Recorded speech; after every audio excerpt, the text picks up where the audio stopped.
Shalom, selamat pagi. Kita berjumpa kembali di dalam kebenaran firman Tuhan. Sebelum saya share, mari saya ajak kita berdoa lebih dahulu. Bapa, kami sangat bersyukur buat pagi ini kembali kami oleh anugerah-Mu boleh mendengarkan firman-Mu. Kami sungguh berdoa Tuhan, biar ketika kami mendengar firman-Mu, hati kami boleh setuju dengan firman-Mu dan kami boleh benar-benar mendengar dan melakukannya. Terima kasih Bapa, kami bersyukur, kami berdoa di dalam nama Tuhan Yesus dan Roh Kudus, tolong kami, pimpin kami. Amin. Mari kita baca di dalam Efesus pasal 5 ayat 15. Mulai saya akan bacakan saudara ya. Karena itu perhatikanlah dengan saksama bagaimana kamu hidup. Janganlah seperti orang bebal, tetapi seperti orang arif. Dan pergunakanlah waktu yang ada, karena hari-hari ini adalah jahat. Sebab itu janganlah kamu bodoh, tetapi usahakanlah supaya kamu mengerti kehendak Tuhan. Saya baca sampai di sini saja. Ada satu nasihat dari Rasul Paulus kepada jemaat di Efesus dulu saudaraku ya. Tapi saya percaya firman ini berlaku bagi kita sekarang juga ya. Dikatakan oleh Paulus supaya kita sebagai orang percaya memperhatikan dengan saksama bagaimana kita hidup ya. Saya ini hari-hari ini benar-benar merenungkan setiap Alkitab yang saya baca saudaraku ya. Dan hari-hari ini saya pembacanya sampai kepada 3Y, kitab 3Y ya. Yesaya, Yeremia dan Yeskiel. Dan kalau saya membaca ini saya seringkali merenung, Tuhan, kenapa ya umat pilihan-Mu itu begitu luar biasa bebal, tegar tengkuk luar biasa. Saya sampai merenungkan kok bisa ya Tuhan. Nah pertanyaannya kok bisa ini benar-benar sesuai dengan apa yang ditulis Rasul Paulus ini. Perhatikanlah cara hidupmu dengan seksama. Ya.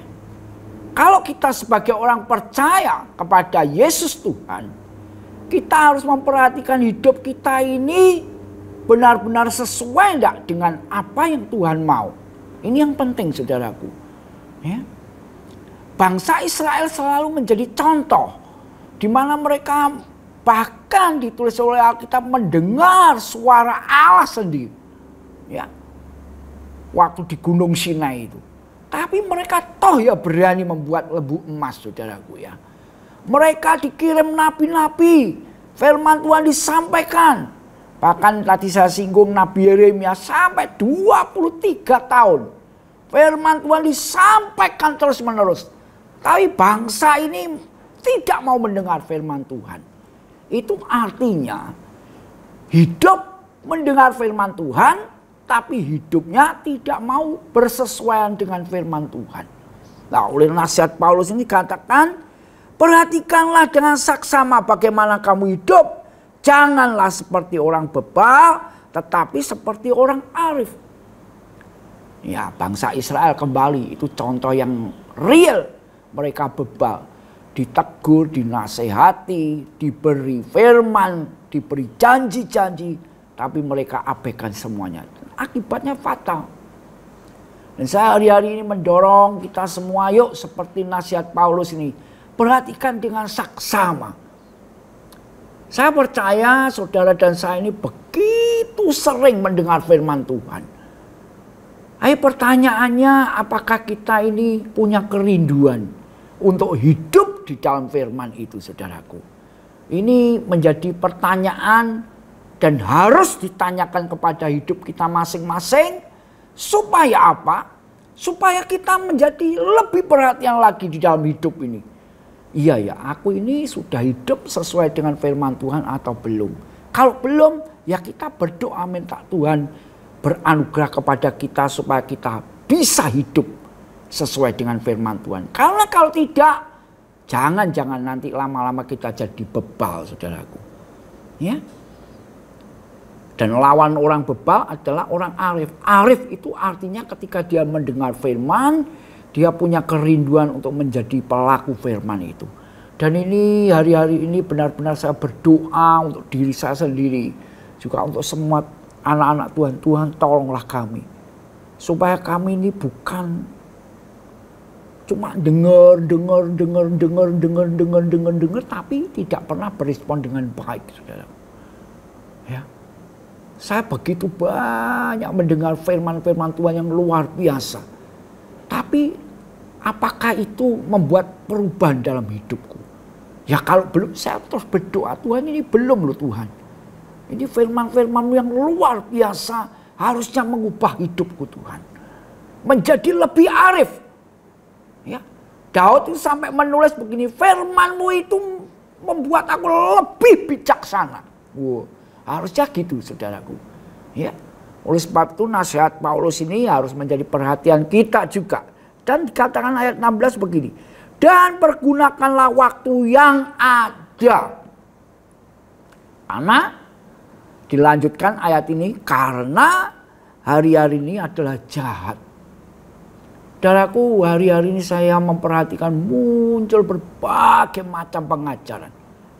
Dan kalau tidak hati-hati kita bisa tersesat oleh pengajaran-pengajaran yang tanda petik kelihatannya baik. Ya. Jadi Paulus memberi nasihat begini, pergunakanlah waktu yang ada. Yuk kita renungkan hari-hari ini. Waktu-waktu yang Tuhan beri kepada hidup kita ini kita gunakan dengan baik atau gelundung we bahasa Jawanya, jalani we lah. Ya. Nah, jangan seperti itu saudaraku ya. Sekali lagi yuk kita mulai kalau mendengar firman Tuhan kita punya hati yang merespon dengan benar. Kalau ada nasihat pergunakanlah waktu yang ada. Ya kita mulai hari-hari ini setting waktu kita. Ya. Jujur seringkali kita memberi kepada Tuhan waktu itu waktu yang jelek kebanyakan ya. Waktu kita sudah capek, sudah nanti kalau sakit sungguh-sungguh cari Tuhan. Kalau nanti sehat keluyuran kemana-mana. Ini lucu saudaraku ya. Nah ini hari-hari ini banyak waktu yang Tuhan berikan dengan anugerah yang luar biasa.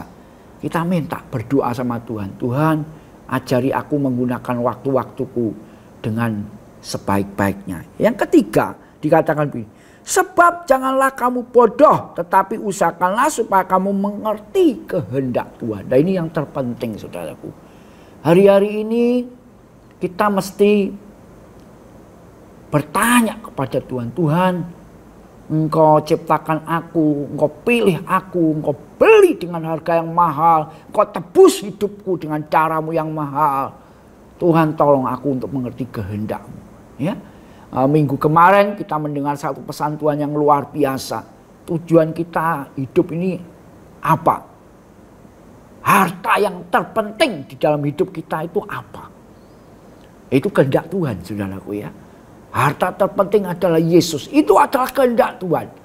Jadi hari-hari ini saya punya dorongan yang kuat. Yuk sama-sama hari-hari ini. 1. Memperhatikan dengan seksama hidup kita. 2. Jangan bodoh. 3. Pergunakan waktu yang baik. Ya, pergunakan waktu yang ada ini. Ya, supaya kita tahu karena hari-hari ini adalah hari yang jahat.